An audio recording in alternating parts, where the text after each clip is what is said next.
नमस्कार बंधुओं, आप सभी का स्वागत है संकल्प के यूट्यूब कक्षा में। भारतीय संविधान की श्रृंखला जारी है। पिछली कक्षा में हमने पढ़ा संविधान के भाग 2 अर्थात नागरिकता को, जिसमें अनुच्छेद 5 से लेकर 11 तक थे, उसको हमने चर्चा किया।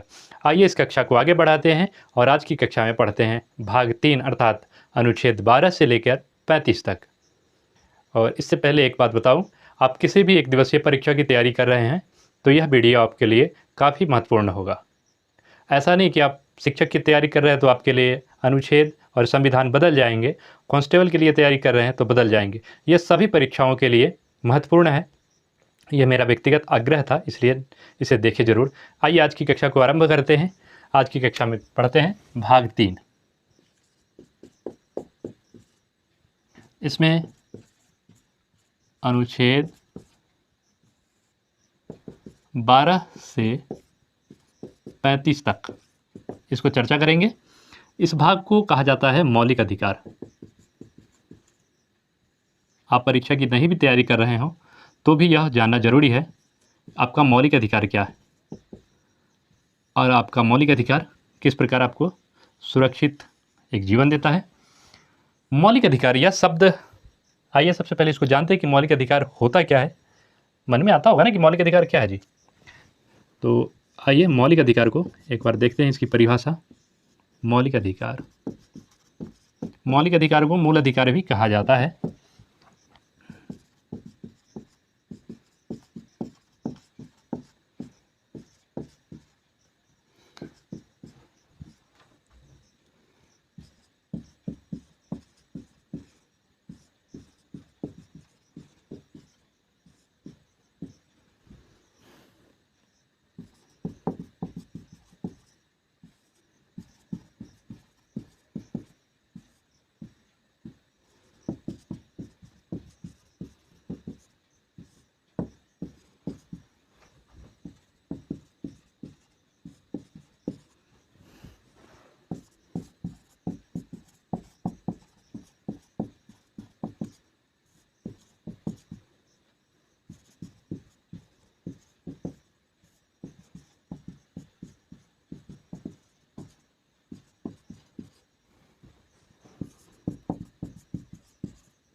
आइए मौलिक अधिकार को देखते हैं एक बार। एक शर्त है पहली हमारी कि आपको बोर्ड पे लिखा हुआ नहीं दिखे तो आप विचलित मत होइएगा। हमारे शब्दों को आप ध्यानपूर्वक सुनिएगा, मैं इसी चीज़ को दोहराऊंगा। तो व्यक्ति के जीवन हेतु आवश्यक, अनिवार्य और मौलिक अधिकार जो संविधान के माध्यम से देश की जनताओं को प्राप्त होते हैं, उस अधिकार को मौलिक अधिकार कहा जाता है। स्पष्ट हो गई? मौलिक अधिकार किसे कहते हैं, मौलिक अधिकार क्या है, ऐसे प्रश्न जब आवे तो वहाँ ऑप्शन में होगा कि व्यक्ति के लिए जो आवश्यक और मौलिक अधिकार है वह संविधान के माध्यम से प्रदान किए जाते हैं। इसी चीज़ को परिभाषा के रूप में हमने यहाँ लिखा है।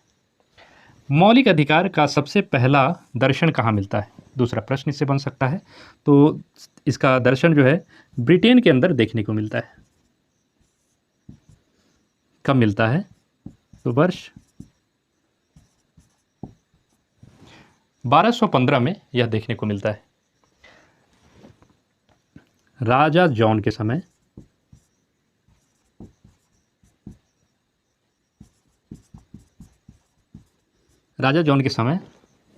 इसके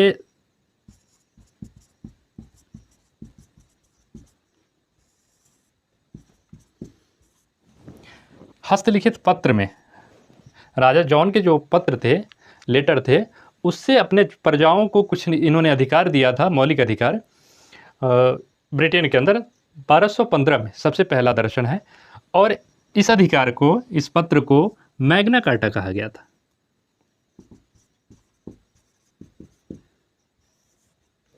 मैग्ना कार्टा कहा गया था। स्पष्ट हो गई? सबसे पहला दर्शन ब्रिटेन के अंदर कब हुआ? 1215 में। किसके शासनकाल में? राजा जॉन के शासनकाल में। किस दस्तावेज के आधार पे? तो हस्तलिखित पत्र यानी हैंड राइटेड लेटर के माध्यम से। और इसे क्या नाम दिया गया? तो इसे मैग्ना कार्टा नाम दिया गया। स्पष्ट हो गई चीज़ें? परंतु जैसे ही आपसे पूछे कि किस देश के संविधान में सबसे पहले मौलिक अधिकार का दर्शन है, तो यह नहीं होगा, क्योंकि ये हस्तलिखित है, ये लेटर है, ये राजा के समय है। जब संविधान के परिप्रेक्ष्य में यह प्रश्न पूछा जाए तो आप कहेंगे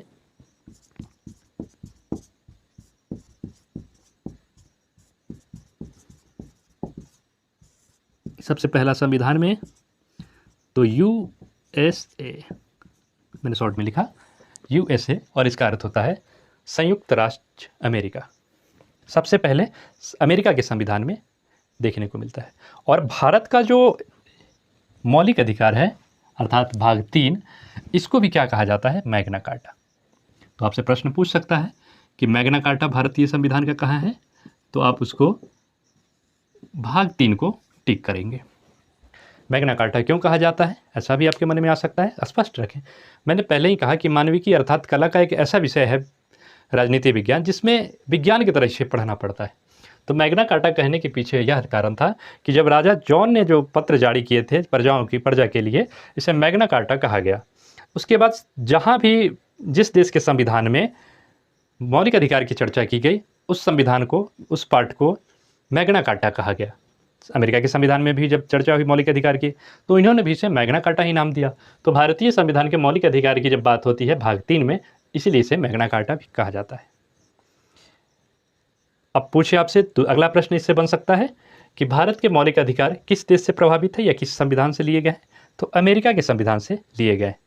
ये सारे प्रश्न स्पष्ट हुए। अभी तक हमने पढ़ा मौलिक अधिकार किसे कहते हैं, मौलिक अधिकार का पहला दर्शन कहाँ होता है, मौलिक अधिकार का दस्तावेज के रूप में पहला दर्शन, मौलिक अधिकार को क्या कहा जाता है, मौलिक अधिकार किस देश से प्राप्त हुए, और भारत का मौलिक अधिकार किस देश से प्रभावित है। इन सारे प्रश्नों को हमने देखा। यहाँ तक देख लिए होंगे, तो एक बार मैं इसका कक्ष आगे बढ़ाता हूँ। इसको हटाते हैं एक बार सुविधा के लिए। अब भारत में देखेंगे इसकी यात्रा। भारत में इसकी यात्रा कैसी रहती है।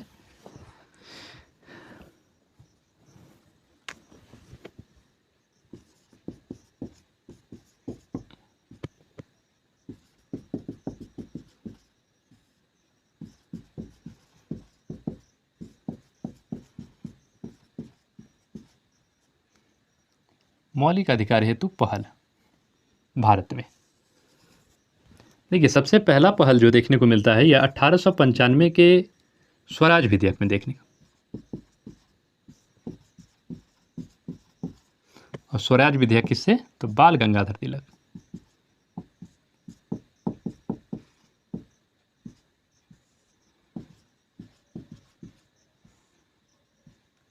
और बाल गंगाधर तिलक जी जो थे, ये 1895 में स्वराज विधेयक के माध्यम से ये कहा कि भारत के लिए एक संविधान होना चाहिए, भारत में एक संविधान होना चाहिए, और भारत के जनताओं के लिए कहीं ना कहीं मौलिक अधिकार निश्चित होने चाहिए।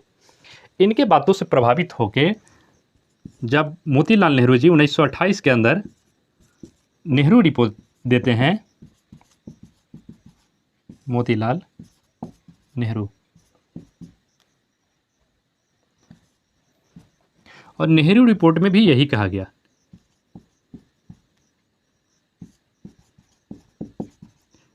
नेहरू रिपोर्ट में और बहुत सारी बातें थी, लेकिन प्रमुखता से यह कहा गया कि भारत के नागरिकों को मौलिक अधिकार मिलने चाहिए। चाहे अंग्रेज के शासन से इनको परहेज नहीं था, परंतु इन्होंने कहा कि मौलिक अधिकार निश्चित होने चाहिए।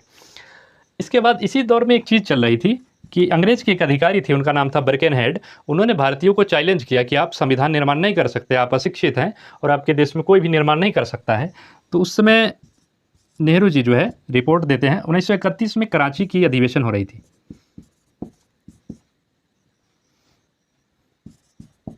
और कराची अधिवेशन में इन्होंने कहा, नेहरू जी ने कहा, इसमें नेहरू जी स्पष्ट कर दे, जवाहरलाल नेहरू जी,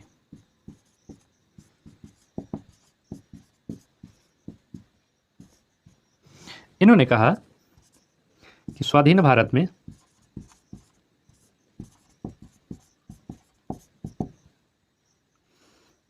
जनता के लिए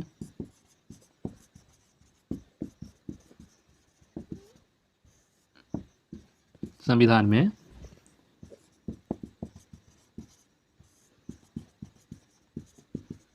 मौलिक अधिकार की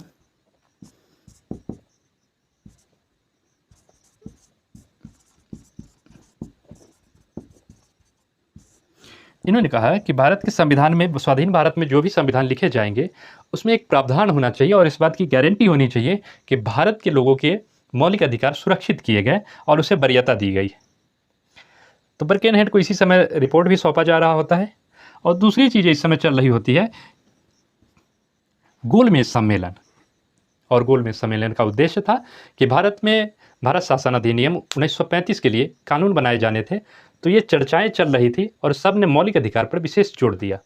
इसका परिणाम हुआ जब भारत में संविधान सभा का निर्माण होता है तो उसके लिए 2 समितियां बनाई गई। उन समितियों को देखते हैं।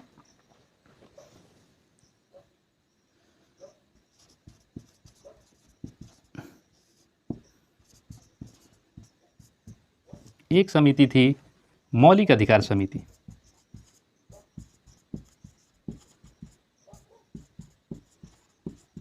और एक समिति थी मौलिक अधिकार उप समिति। इस मौलिक अधिकार समिति के सरदार पटेल, वल्लभ भाई पटेल, सरदार वल्लभ भाई पटेल। लेकिन उप समिति के कौन थे? तो जेबी कृपलानी।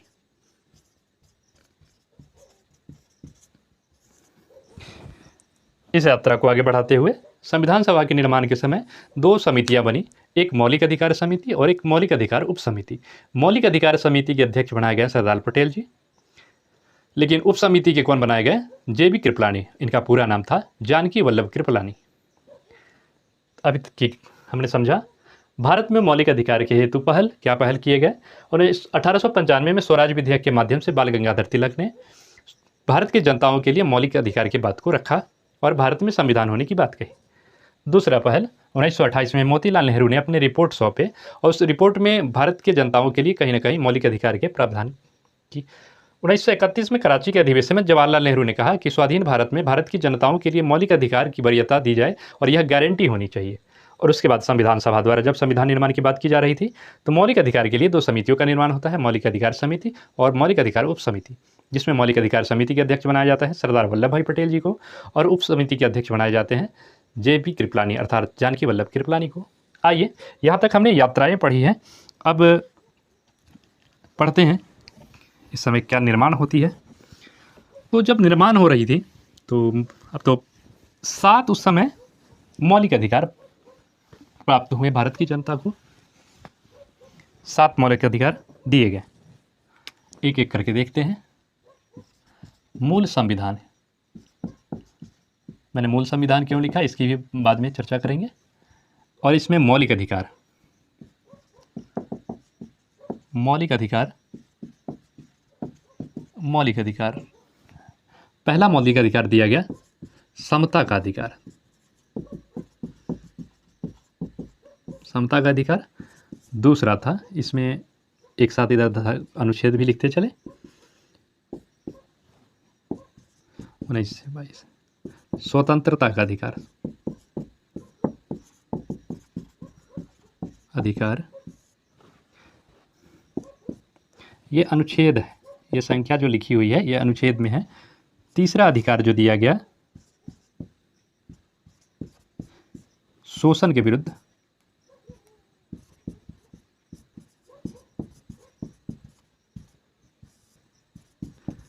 अधिकार, किसी का अगर शोषण हो रहा है तो उसके विरुद्ध वह कहीं न्यायालय जा सकता है, ये अधिकार है।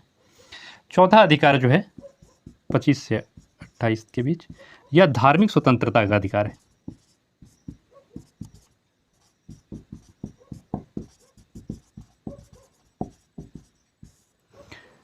पांचवा जो है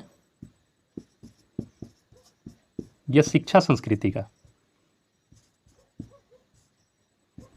एवं संस्कृति का।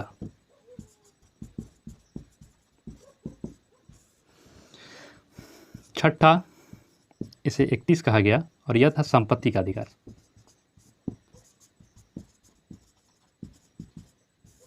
और 7वां जो था इसे कहते हैं संवैधानिक।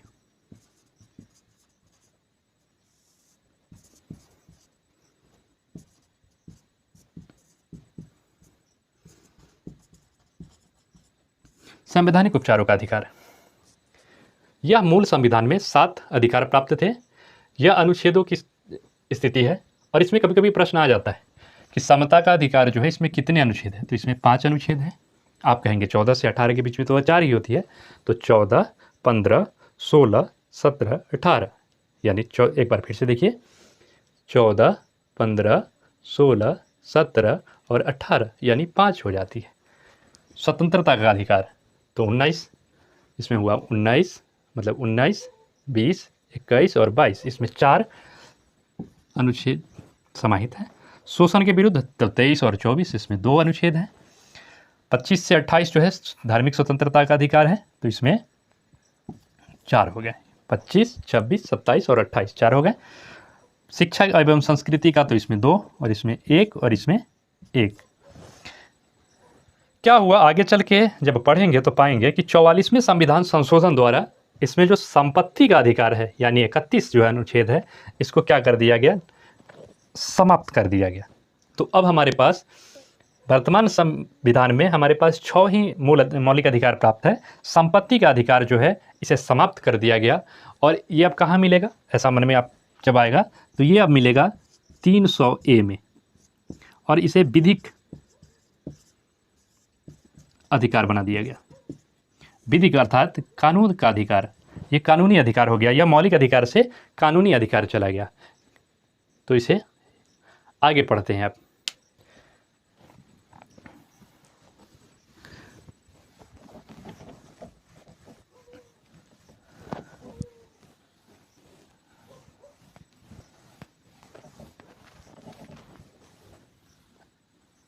अब मूल अधिकार पढ़ने के बाद किसकी चर्चा करेंगे, तो अब चर्चा करेंगे अनुच्छेद का। अनुच्छेद 12। अनुच्छेद 12 जो है राज्य शब्द को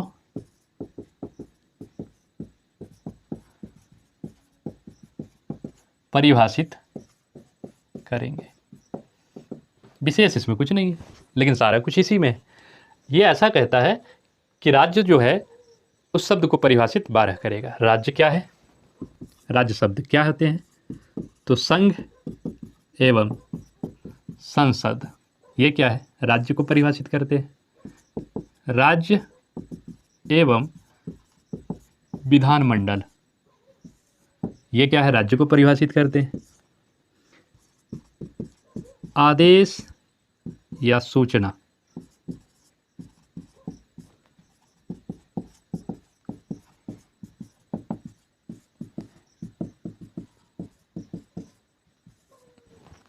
और चौथा आदेश सूचना जो भी जारी करते हैं वो सारे पदाधिकारी कहाँ आते हैं, तो आपके राज्य शब्द को परिभाषित करते हैं। आर्थिक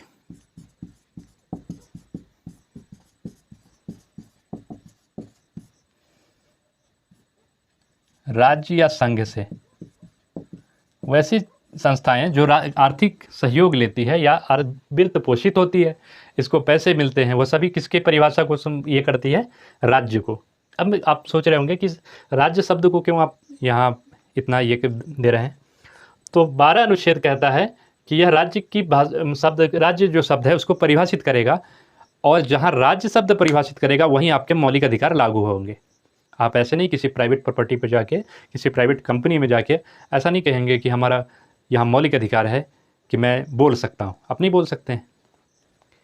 वहाँ उसके गाइडलाइन के हिसाब से चलना पड़ता है। तो ये चीज़ें, ये 4 जो है आपके क्या करेंगे, राज्य शब्द को परिभाषित करेंगे। संघ एवं संसद, संसद जो भी चीज़ करेगी वह सभी क्या होगी, राज्य के अंदर आएगी, राज्य शब्द के अंदर। आदेश सूचना जारी करने वाले आपके जो भी हैं, डीएम वगैरह जितने भी हैं, सभी राज्य शब्द को परिभाषित करते हैं। तो इसको देख लिए 12 को, 12 में इतना ही है लेकिन विशेष है, ध्यान रखिएगा। आइए अनुच्छेद 13 की ओर बढ़ते हैं, और 13 काफ़ी इंपॉर्टेंट है, इनको पढ़ेंगे।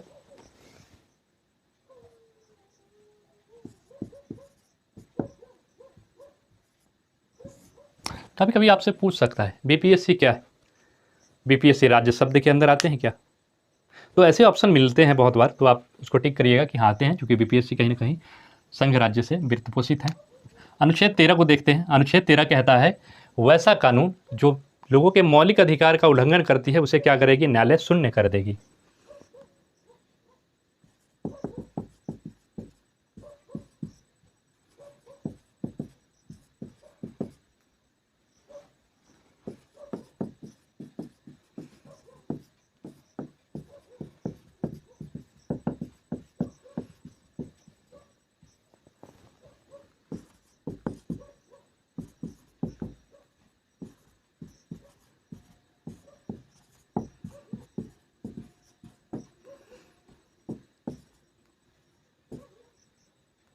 शून्य कर देगी।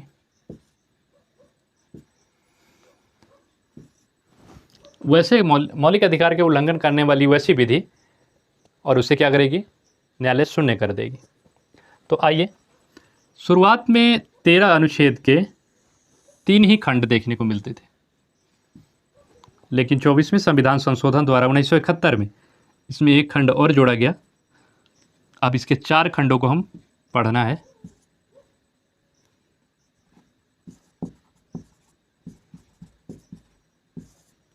अनुच्छेद 13,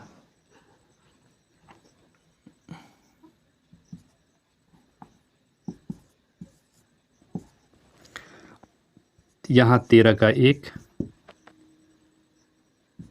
13 का 2, 13 का 3,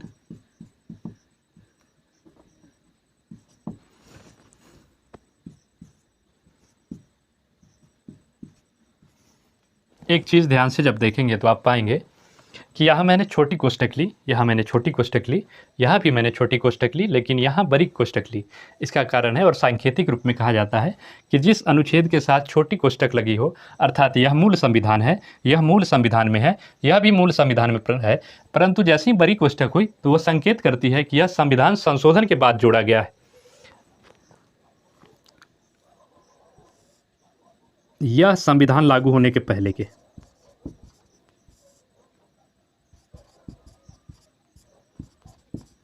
यह पहले, यह बाद। अब कहेंगे पहले बाद क्या होता है, तो 26 जनवरी 1950 संविधान लागू होने की यही तो तिथि है आपकी। तो 26 जनवरी 1950 से पहले की जो भी विधियां हैं, ऐसा है कि भारत में बहुत सारे कानून अभी भी अंग्रेजों के, और भारतीय संविधान में भी वैसे कानून आ गए। जैसे कोरोना के अंदर आप देख रहे होंगे, महामारी अधिनियम 1897 के तहत लॉकडाउन लगाया गया। तो इसका अर्थ क्या हुआ कि देश में कानून संविधान लागू होने से पहले के हैं, अंग्रेजों के कानून भी प्रभावी। वैसे कानून जो संविधान लागू होने के पहले के और भारत की जनताओं के मौलिक अधिकार में क्या कर रही है, रुकावट पैदा कर रही है, हस्तक्षेप कर रही है, तो उसे कोर्ट क्या करेगी, इसे कोर्ट क्या करेगी, या तो शून्य कर देगी, और इसे ही दूसरा नाम दिया गया है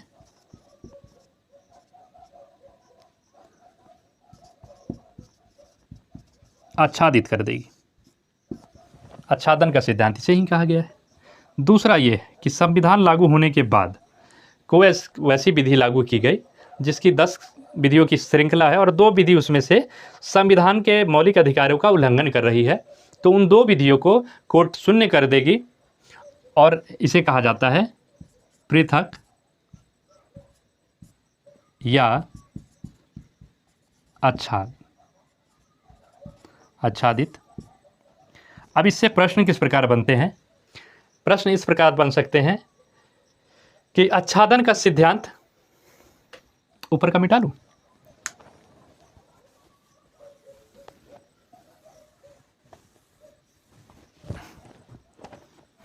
आप पूछ सकता है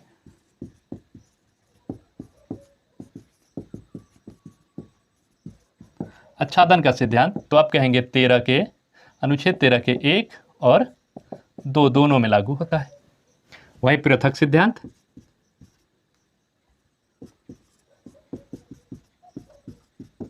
तो आप कहेंगे जी 13 के 2 में यह लागू होता है। इससे प्रश्न कई बार देखने को मिला है। अब ऐसा नहीं आपके परीक्षाओं में पूछ देगा बताइए अनुच्छेद 12 में क्या लिखा हुआ, वो पुराने पैटर्न हो गए। अब आपसे पूछा जाता है ये दोनों प्रश्न है और महत्वपूर्ण है, इसलिए मैं इसको दोहरा रहा हूँ। आच्छादन का सिद्धांत किस पे लागू होता है? तो अनुच्छेद 13(1) और 13(2) दोनों ऑप्शन में हो, दोनों को मारिएगा, यानी टिक करिएगा। पृथक सिद्धांत, तो पृथक सिद्धांत केवल 13(2) पर लगता है, तो 13(2) मारिएगा, चिन्हित करिएगा उसको। यह विधि की परिभाषा को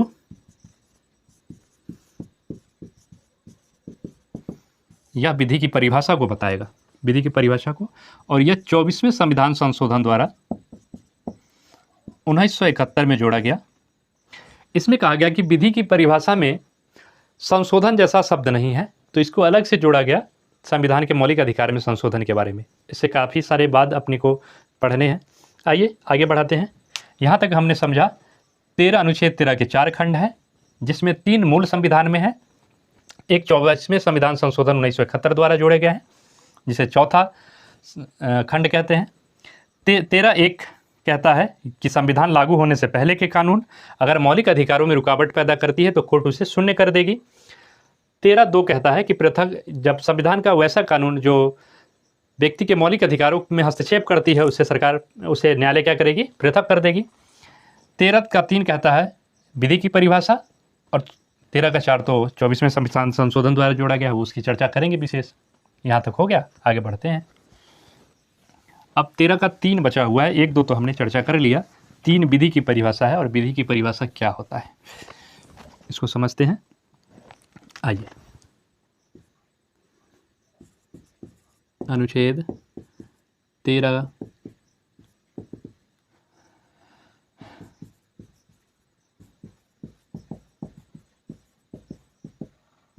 परिभाषा।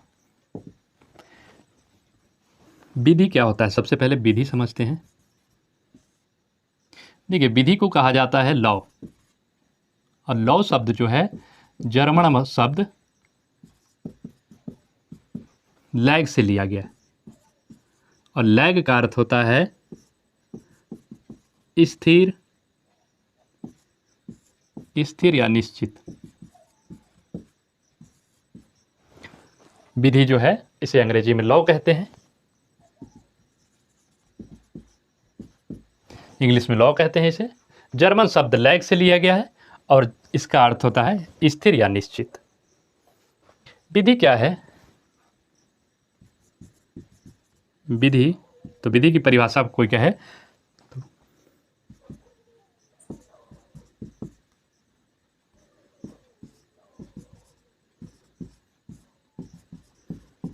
ऐसा नियम निर्देश जो हर परिस्थिति में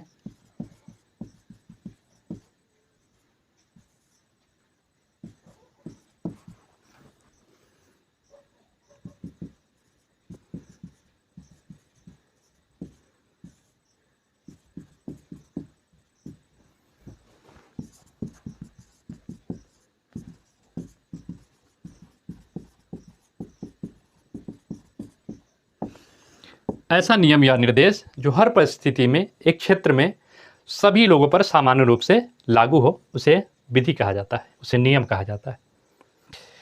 अब इसे परिभाषित करने के लिए विधि क्या है, इसे भी वैसे ही कहते हैं।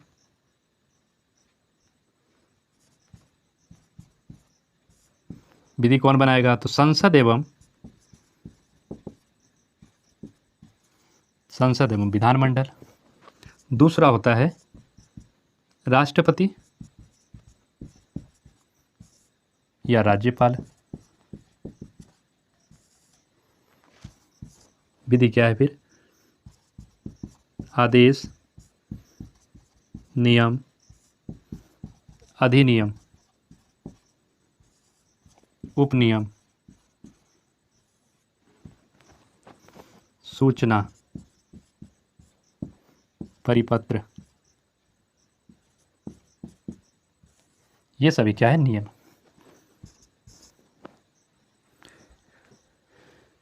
ये सभी क्या है? नियम। विधि इसकी व्याख्या करता है। आइए आगे की कक्षा में बढ़े, मतलब इससे आगे बढ़े, आगे की कक्षा में नहीं। यहाँ आपने लिख लिया क्या? 13 के 4 को देखते हैं। का 4 बड़ी कोष्टक में लिखेंगे, क्योंकि ये संविधान संशोधन के बाद है। यह कहता है कि अनुच्छेद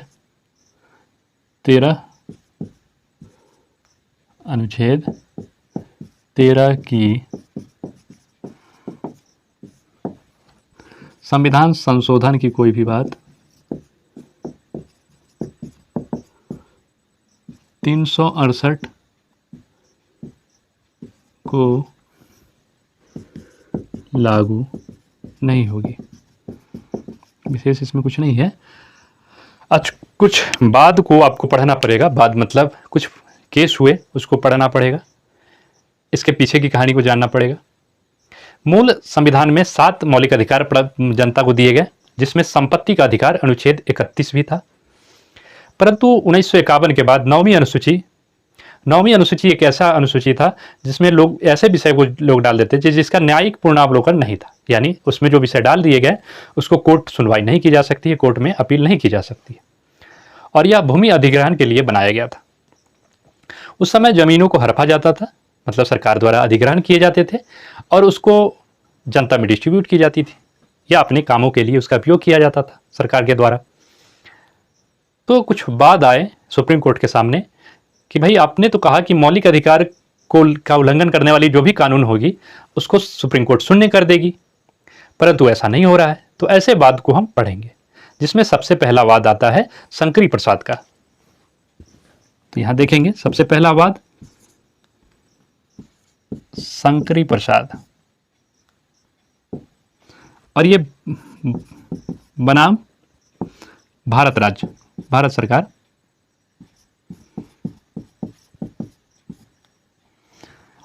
उन्नीस सौ 51 में, और कोर्ट इसमें कहती है कि संसद किसी भी मौलिक अधिकार में संशोधन कर सकती है। यानी यहां पे बात हुई कि संशोधन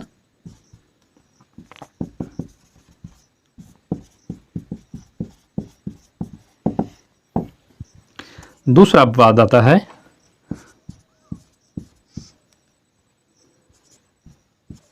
सज्जन सिंह। आप कहेंगे इन वाद को याद करने का क्या मतलब है? आपसे कभी सीधे प्रश्न आता है शंकरी प्रसाद भारत सरकार कब आया, तो आपको वहां रहेगा ऑप्शन 1951। तो इस प्रकार का देखने को, और ये सज्जन सिंह वाद जो है ये 1965 में आया। इसमें भी कोर्ट कही कि संसद जो है मौलिक अधिकार में संशोधन कर सकती। तीसरा वाद आता है जिसे आप गोलकनाथ वाद कहते हैं। ये 2 भाई थे, हेनरी गोलकनाथ और विलियम गोलकनाथ। इनके जमीन को क्या करती है पंजाब सरकार अधिग्रहण करती है। तो ये अपना वाद लेके आते हैं, और इस वाद का महत्वपूर्ण इसलिए है कि यह 1967 में आता है, 1967। और इसमें कोर्ट का जो पिछले 2 में कही कि संशोधन कर सकती है, लेकिन यहां कही कोर्ट ने कि संशोधन नहीं कर सकती है। मौलिक अधिकार, कोर्ट ने यहां कहा कि संसद जो है व्यक्ति के मौलिक अधिकार में संशोधन नहीं कर सकती है। इसके बाद एक चौथा वाद आपको मिलेगा केशवानंद भारती।